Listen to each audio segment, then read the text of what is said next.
স্বাধীন বাংলাদেশের ইতিহাসে ভারতের সাথে শুধুমাত্র একবারই যুদ্ধ হয়েছিল, যার নাম বড়াইবাড়ি যুদ্ধ। এই যুদ্ধে ভারতীয় সীমান্তরক্ষী বাহিনীর বাঙালির কাছে শোচনীয় পরাজয় বরণ করে। বড়াইবাড়ি যুদ্ধে ভারতের 178 জন সৈন্য নিহত হলেও বাংলাদেশের বিডিআরের মাত্র 3 জন সৈন্য নিহত হয়েছিল। বড়াইবাড়ি সীমান্ত সংঘর্ষকে কেন্দ্র করে ভারতের সাথে বাংলাদেশের সর্বমোট 3টি সীমান্ত যুদ্ধ সংঘটিত হয়েছিল। এর মধ্যে 2001 সালের 15 এপ্রিল সিলেটের বধুয়া সীমান্ত, 18 এপ্রিল কুড়িগ্রামের রৌমারী সীমান্ত এবং 19 এপ্রিল পুনরায় বধুয়া সীমান্তের কাছে ভারতীয় সৈন্যদের কাছে বাংলাদেশের বিডিআরের সাথে যুদ্ধ হয়। এই 3টি যুদ্ধে ভারতীয় সৈন্যরা বাংলাদেশের বিডিআরের সৈন্যদের সাথে শোচনীয়ভাবে পরাজয় বরণ করে। কিন্তু প্রশ্ন হচ্ছে, কেন ভারতের সাথে বাংলাদেশের এরকম রক্তক্ষয়ী যুদ্ধ সংঘটিত হলো?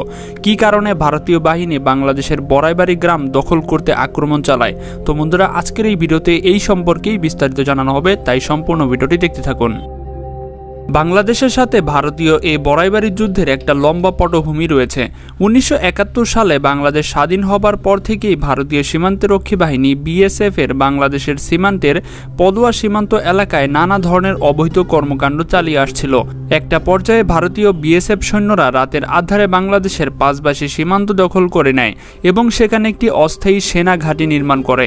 বাংলাদেশের মাটিতে ভারতীয় সেনাঘাঁটি স্থাপনের ঘটনার খবরটি গ্রামবাসীরা বিডিআরের কাছে পৌঁছে দিলে বিডিআরের সৈন্যরা এতে তেলে বেগুনে জ্বলে ওঠে।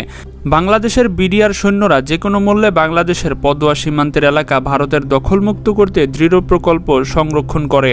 বাংলাদেশের সার্বভৌম এলাকার উপর ভারতীয় বিএসএফ এর এইরকম আচরণের প্রেক্ষিতে বিডিআর সৈন্যরা ভারতের উপর ক্ষিপ্ত হয়ে ওঠে। বিডিআর সৈন্যরা পদুয়া গ্রামটি ভারত থেকে দখলমুক্ত করতে বিএসএফ এর ঘাঁটিতে অভিযান চালানোর সিদ্ধান্ত গ্রহণ করে। এপ্রিল মাসের 15 তারিখ গভীর রাতে বিডিআর এর তৎকালীন মহাপরিচালক মেজর জেনারেল ফজলুর রহমানের নির্দেশে 400 জন বিডিআর সৈন্যরা পদুয়ার অভিযান চালানোর অংশগ্রহণ করে এবং বিডিআরের সৈন্যরা পদুয়া বাহিনীর বিএসএফ ক্যাম্পকে ঘেরাও করে ফেলে। সে সময় পদুয়া ক্যাম্পে ভারতীয় বিএসএফ এর প্রায় 70 জন সৈন্য ছিল, কিন্তু বাংলাদেশের বিডিআর সৈন্যদের মাত্র 6টা গুলি ফায়ার করার পরপরই বিএসএফ এর 70 জন সৈন্য নির্শর্তে আত্মসমর্পণ করে এবং বিএসএফ এর সৈন্যদের ক্যাম্পটি নিজেদের নিয়ন্ত্রণে নিয়ে নেয়। পদুয়ার যুদ্ধে বাংলাদেশের বিডিআরের কাছে পরাজিত হবার পর বিডিআরের ওপর প্রতিশোধ নিতে মরিয়াও হয়ে ওঠে বিএসএফ। এই ঘটনার ঠিক 2 দিন পর পদুয়া থেকে 800 কিলোমিটার দূরে বাংলাদেশের বড়াইবাড়ি সীমান্তে ঢুকে বিডিআরের ঘাঁটিতে ভারী অস্ত্রসহ হামলা চালানোর সিদ্ধান্ত নেয় বিএসএফ। এজন্য তারা আসামের গুয়াহাটি থেকে কয়েকশো বিএসএফ বিভিন্ন অস্ত্রশস্ত্র আনা হয় এবং বাংলাদেশের বড়াইবাড়িতে আক্রমণ করার জন্য প্রস্তুতি নেয়। 18 এপ্রিল ভোর রাত 3টায় বড়াইবাড়ি গ্রামের সাইফুল ইসলাম নামক এক কৃষক ধান খেতে সেচ দিতে গিয়ে দেখতে পায় সকাল সকাল ভারতীয় বিএসএফ সৈন্য গান, মেশিন গান, আরও বিভিন্ন অস্ত্রশস্ত্র এবং বিপুল পরিমাণ সৈন্য নিয়ে কাঁটাতারের বেড়ায় বেরিয়ে এসে বাংলাদেশের অভ্যন্তরে ঢুকে পড়েছে। এসব ভারত দলের প্রধান উদ্দেশ্য ভোরের আলো ফোটার আগে বিডিআরের বড়াইবাড়ি ক্যাম্প দখল করে নেওয়া। তখন ভারতীয় বিএসএফ এর একজন সদস্য সাইফুল ইসলাম হিন্দি ভাষায় জিজ্ঞাসা করে বিডিআরের ক্যাম্পটি কোথায়। হিন্দি ভাষায় জিজ্ঞাসা করার কারণে সাইফুল ইসলাম সহজেই বুঝে যায় যে এরা বিএসএফ এর সদস্য। তখন সাইফুল ইসলাম বুদ্ধি করে বিএসএফ কে বিভ্রান্ত করার জন্য বিডিআরের ক্যাম্পের মতো দেখতে আরও একটি পরিত্যক্ত বাড়ি দেখাই দেয় আর সেটাকে বিডিআর ক্যাম্প ভেবে এগিয়ে যায়। এই সুযোগে সাইফুল ইসলাম বড়াইবাড়ি ক্যাম্পের বিডিআরকে এই ঘটনাটি জানায়। তখন বিডিআরের সদস্যরা স্থানীয় গ্রামবাসীদের নিরাপদ স্থানে নিয়ে যায় এবং ভারতীয় বিএসএফ সৈন্যদের মোকাবেলা করার জন্য প্রস্তুতি নিতে শুরু করে। সাইফুল ইসলাম যখন বিডিআরের ক্যাম্পে যান তখন ক্যাম্পে মাত্র 8 জন বিডিআর সদস্য ছিল। অপরদিকে বাংলাদেশের ভেতরে ঢুকে পড়া সেনাবাহিনী এবং বিএসএফ এর সেনা সম্মিলিত সদস্য ছিল প্রায় 500 জনেরও বেশি। ভারতীয় সেনা সদস্যের তুলনায় বাংলাদেশের বিডিআর সৈন্যরা অতি নগণ্য হলেও বিডিআরের প্রতিটি সৈন্যদের মনে ছিল অসীম সাহস, আর সেই সঙ্গে ছিল দেশের প্রতিটি ইঞ্চি মাটি রক্ষা করার দৃঢ় সংকল্প। এদিকে বিএসএফ এর সদস্যরা সাইফুল ইসলামের দেখানো পরিত্যক্ত বাড়ির দিকে এগিয়ে গেলে বিডিআর ক্যাম্প মনে করে এলোপাথালি গুলি করতে শুরু করে। কিন্তু কিছুক্ষণ পরেই বিএসএফ সদস্যরা বাড়ির ভেতরে গিয়ে দেখে সেখানে কারো বিডিআর সদস্য নেই। ভারতীয় বিএসএফ সৈন্যরা ভেবেছিল তাদের ভয়ে বিডিআর সৈন্যরা পালিয়ে গিয়েছে, কিন্তু এর কিছুক্ষণ পরেই ভারতীয় বিএসএফ এর ভুল ভাঙতে শুরু করে।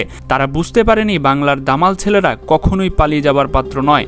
বিডিআর সৈন্যদের চারদিকে এলোপাথালি গুলি করতে শুরু করে। দিশেহারা হয়ে পড়ে ভারতীয় বিএসএফ বিএসএফ এর সদস্যরা। বিডিআর সদস্যরা ভারতের বিশাল সৈন্যবহরের সামনাসামনি যুদ্ধে না গিয়ে গেরিল্লা যুদ্ধের কৌশল অবলম্বন করে, কারণ বিডিআর সৈন্যরা ভালো করেই জানতো তাদের মতো 8 জন সদস্য নিয়ে ভারতীয় বিএসএফ এর 500 জন সৈন্যের সাথে যুদ্ধ করাটা মোটেও সহজ হবে না। এর জন্য বিডিআর এর এই এজেন্ট সৈনিক আগে থেকে গ্রামের ভিতরে বিভিন্ন স্থানে ফাঁদ পেতে রেখেছিল এবং ভারত সেনারা বরাবরই ক্যাম্পের দিকে অগ্রসর হবার সাথে সাথে বিডিআর সৈন্যরা মেশিন গান দিয়ে গুলি করতে শুরু করে। এই একটা মেশিন গান দিয়ে 1 মিনিটে 700-র বেশি গুলি ছোড়া সম্ভব। বিডিআর সদস্যরা এসব মেশিন গান দিয়ে ভিন্ন ভিন্ন লোকেশন দিয়ে বৃষ্টির মতো গুলি ছুড়তে শুরু করে। বিডিআর সদস্যরা ভিন্ন ভিন্ন লোকেশন থেকে গুলি ছাড়ার কারণে ভারতীয় বিএসএফ সৈন্যরা ভেবেছিল বিডিআর সৈন্যরা তাদেরকে চারদিক থেকে ঘিরে ফেলেছে এবং বিডিআর এর সৈন্য সংখ্যাও তাদের থেকে অনেক বেশি। বাস্তবে তখন বিডিআর এর মাত্র 8 জন সদস্য ছিল, তাদের বিরুদ্ধে যুদ্ধ চালিয়ে যাচ্ছিল। বিডিআর এর এত অল্প সদস্য নিয়ে যুদ্ধ চালিয়ে যাচ্ছে এবং একটু তারা টেরও পায়নি বিএসএফ সৈন্যরা। যুদ্ধ শুরুর কিছুক্ষণ পর বিএসএফ সৈন্যরা মানসিক ভারসাম্যহীনতার ফলে এলোপাথালি গুলি করতে শুরু করে, যার ফলে বিডিআর এর লেন্স নায়েক ওয়াহিদ মিয়া, সিপাহী মাহফুজ, 26 রাইফেল ব্যাটালিয়ন সিপাহী আব্দুল কাদের নিহত হন। প্রায় 2 দিন ব্যাপী মাত্র 3 জন বাংলাদেশি বিডিআর সদস্য নিহত হন এবং এর বিপরীতে ভারতীয় সৈন্যরা নিহত হন 178 জন। এরপর গ্রামবাসীদের কাছ থেকে খবর পেয়ে পার্শ্ববর্তী হিজলামারি ক্যাম্প থেকে আরও 6 জন বিডিআর সদস্য বড়াইবাড়ি ঘাটির বিডিআর সদস্যের সাথে মিলে ভারতীয় বিএসএফ এর বিরুদ্ধে যুদ্ধ করতে শুরু করে। তারপর বিডিআর এর আক্রমণকে আরও শক্তিশালী করার জন্য হানাদার বিএসএফকে বাংলাদেশের ভূমি থেকে বিতাড়িত করার জন্য বিডিআর এর সদর দপ্তরের নির্দেশনায় রংপুর, জামালপুর, ময়মনসিংহ এবং কুড়িগ্রাম থেকে অতিরিক্ত বিডিআর সদস্য বড়াইবাড়িতে এসে পৌঁছায়। ভারতীয় বিএসএফ পিছু হটতে এবং আত্মসমর্পণ করতে তখন বাধ্য হয়। কাপুরুষ বিএসএফ সৈন্যরা বিডিআর এর সৈন্যদের কাছে টিকতে না পারার কারণে তারা পালিয়ে যাওয়ার সময় নিরীহ গ্রামবাসীর 86টি বাড়িতে আগুন জ্বালিয়ে দেয়, কিন্তু বিডিআর এর কথা মতো নিরাপদ স্থানে চলে যাওয়ার কারণে কারো কোনো ক্ষতি হয়নি। যুদ্ধের 2 দিন পরেই বাংলাদেশের ধান খেতে পড়ে থাকা 16 জন বিএসএফ সৈন্যর মরদেহ ভারতের কাছে হস্তান্তর করা হয়। বাকি 158 জন সৈন্যের লাশ যুদ্ধকালীন সময় বিএসএফরা তাদের দেশে অভ্যন্তরে নিয়ে যায়। ভারতীয় অভ্যন্তরীণ চাপের পড়ার আশঙ্কায় বিএসএফ বাংলাদেশে পড়ে থাকা 16 জন সৈন্যদের নিহত হওয়ার কথা স্বীকার করলেও বাকি 158 জন সৈন্য নিহত হওয়ার ঘটনাটি প্রকাশ করেনি। প্রত্যক্ষদর্শীরা জানায় বিএসএফ তাদের অনেক সৈন্যদের লাশ ভারতের ভেতরে টেনে নিয়ে যায়। পরবর্তীতে বাংলাদেশ সরকার বড়াইবাড়ি যুদ্ধকে স্মরণীয় করার জন্য সেই পরিত্যক্ত বাড়িটির ওপর বিএসএফ এর গুলির চিহ্ন সংরক্ষণ করে রাখে। স্ক্রিনে দেখানো বাড়িটির ওপরে গোল আকৃতির যে চিহ্নগুলো দেখছেন এগুলোই হলো পরিত্যক্ত বাড়ির ওপর বিএসএফ এর গুলির চিহ্ন। এমনকি বাংলাদেশের সরকার 3 জন নিহত বিডিআর সৈন্যদের সম্মানে একটি স্মৃতিসৌধ নির্মাণ করেন। কুড়িগ্রামের বড়াইবাড়ির মানুষ আজও নিহত ওইসব বিডিআর সৈন্যদের শ্রদ্ধা ভরে স্মরণ করে। সরকারি হিসেব অনুযায়ী যুদ্ধের সময় প্রায় 2 কোটি টাকার সম্পদ ক্ষতিগ্রস্ত হয়। পরবর্তী দিনে এবং ঢাকার মধ্যস্থতার বিষয়টি মীমাংসা হয় এবং যুদ্ধ শেষ হয়।